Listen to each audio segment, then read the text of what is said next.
Greetings! In this video, we want to explain to you how to pre-register accounts and how to create members that are attached to your account. We will show you where you will find the options to perform this task and give you a heads up for things to keep in mind.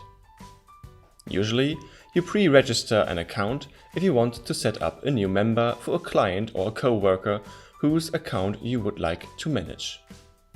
If you pre-register an account, thus creating a new member, the only thing you need is the email address from the recipient. Make sure that this email address is not already in use by any other TeamDrive account, since each email can only be used one for each and any TeamDrive account at any given time. In the shop, navigate to the settings and click on Manage. Below the first point, Account Members and Managers, click on the button Create New Member. Enter now a username of choice and the email of the recipient who you want to pre-register. The recipient will get an email which requests to set a password in order to finalize the account creation process. Once this is done, the account created this way will appear in your list of members which you manage. Thereupon, you can assign a license and a depot to the new member to start working with TeamDrive.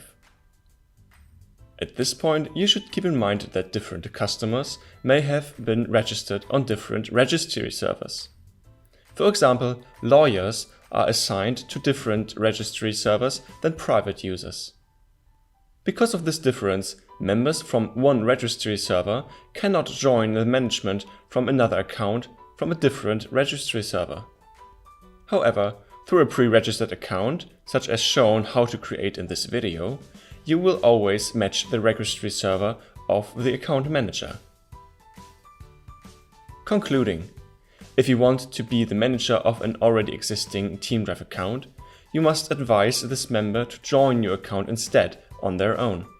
This function is located inside the shop via Settings and then Account under the point Account.